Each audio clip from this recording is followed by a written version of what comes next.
Hello friends, कैसे हैं आप लोग। उम्मीद करता हूँ, आशा करता हूँ कि आप लोग सब ठीक होंगे। देखिए, आज मेरा इस वीडियो को बनाने का एक ही मकसद है कि आखिर दो मैत्री देशों के बीच अचानक यह विवाद क्यों हो रहा है। क्या है यह काला पानी विवाद, जानेंगे इस वीडियो के माध्यम से। सबसे पहले यह जानते हैं कि हमारे जो मैत्रीपूर्ण संबंध रहे हैं नेपाल देश से, हमारे देश के कितने राज्यों की सीमा लगती है। तो सबसे पहले मैं हमारे प्यारे उत्तराखंड की जो 306 किलोमीटर की सीमा नेपाल से लगती है, उसके बाद उत्तर प्रदेश की जो सर्वाधिक सीमा लगती है 651 किलोमीटर की, वह नेपाल से लगती है। फिर बिहार की जो 601 किलोमीटर की सीमा वह नेपाल से लगती है। फिर पश्चिम बंगाल की सबसे कम 96 किलोमीटर की सीमा नेपाल से लगती है। फिर सिक्किम की जो 98 किलोमीटर की सीमा जो है नेपाल से लगती है। ठीक है, यहीं पर क्वेश्चन इस प्रकार से भी बन सकता है कि नेपाल से भारत के कितने राज्यों की सीमा लगती है। तो भारत के कितने राज्य, 1 2 3 4 5 राज्यों की सीमा किससे लगती है, नेपाल से। और सर्वाधिक सीमा किसकी लगती है, उत्तर प्रदेश की। और सबसे कम सीमा किसकी लगती है, पश्चिम बंगाल की। ठीक है, अब जानने का प्रयास करते हैं आखिर यह विवाद क्यों हुआ। देखिए, सर्वप्रथम हमारे देश में जैसे ही 5 अगस्त को जम्मू एंड कश्मीर, ठीक है, जम्मू एंड कश्मीर से धारा 370 हटाई गई, तो दो नए केंद्र शासित प्रदेश बनाए गए, जिनमें पहला जम्मू कश्मीर और दूसरा लद्दाख है। जैसे ही ये दो नए केंद्र शासित प्रदेश बनाए गए और हमारे देश के मानचित्र को भी परिवर्तन करना पड़ा। जैसे ही ये इस मानचित्र में परिवर्तन किया गया और जो ये काला पानी वाला जो ये क्षेत्र है, इस काला पानी वाले क्षेत्र को भी भारत के मानचित्र में दर्शाया गया। हालांकि इससे पहले भी यह काला पानी वाला क्षेत्र हमारे देश का ही हिस्सा मानचित्र में दर्शाया गया है, लेकिन इस क्षेत्र को जैसे ही काला पानी वाले क्षेत्र को हमारे अपने देश के मानचित्र में दर्शाया गया, इस क्षेत्र को लेकर नेपाल ने अपनी आपत्ति दर्ज करी। और जैसे ही यह काला पानी का क्षेत्र भारतीय मानचित्र में देखा, तो उसने आपत्ति जताई कि जो ये काला पानी का क्षेत्र है यह हमारा देश का क्षेत्र है। तो इसको लेकर विवाद जारी है।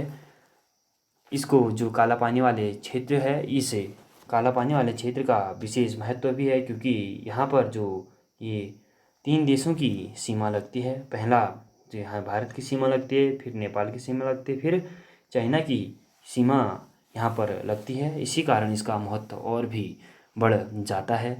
सबसे पहले यह जानने का प्रयास करते हैं कि जो काला पानी का क्षेत्र है कहाँ पर है, कैसे यह नेपाल अपना हिस्सा बताता है। देखिए, जो ये लिम्पिन धारा है, एक लिम्पिन धारा और दूसरी लिपुलेख दर्रे से निकलती है। इन दोनों की जो संयुक्त धारा है वह कहलाती है क्या, काली नदी। ठीक है, इन दोनों की जो संयुक्त धारा कहलाती है काली नदी कहलाती है।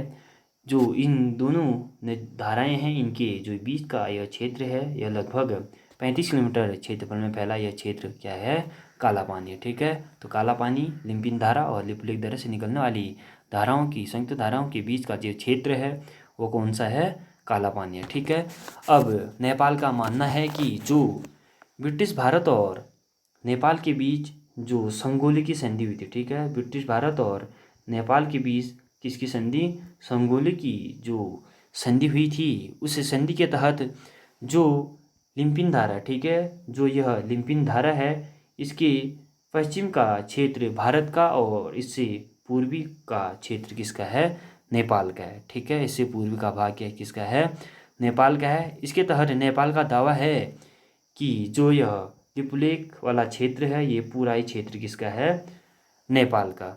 जबकि भारत का मानना है कि जो काली नदी है, काली नदी का उद्गम लिपुलेख दर्रे से होता है। तो काली नदी का जब उद्गम इस दर्रे से होता है, तो इस दर्रे का से जो पूर्व का क्षेत्र है वो नेपाल का, और इससे जो पश्चिम का क्षेत्र है वो किसका है, भारत का। ठीक है, इसके बाद भारत ने हाल ही में अपनी एक सड़क का निर्माण भी किया है। ठीक है, भारत ने यहाँ पर इस मैंने मानचित्र में दर्शाने की कोशिश की है, जो यह सड़क है, इस सड़क का जो निर्माण किया गया है, इस लिपुलेख दर्रे तक इस सड़क का निर्माण किया है, जो लगभग 80 किलोमीटर की लंबी यह सड़क है। इसके बनने से मानसून यात्रा की पैदल दूरी बहुत कम हो जाएगी।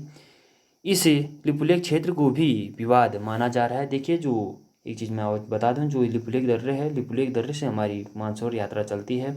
तो यहाँ पर यह लिपुलेख दर्रा है, इससे ऊपर ध्यान देंगे, इससे ऊपर अब यहाँ राकसताल है, राकसताल से सीधे उसके बाद कहाँ पर मानसरोवर यात्रा तक हमारी कैलाश मानसरोवर जो झील है वहाँ पर हमारी जो मानसरोवर यात्रा चलती है वह दूरी क्या हो जाएगी, बहुत कम हो जाएगी।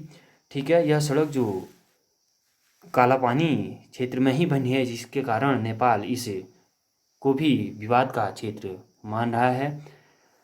नेपाल ने जो हाल ही में अपना नया मानचित्र जारी किया है उसमें उसने काला पानी और लिपुलेख को अपना हिस्सा जताया है।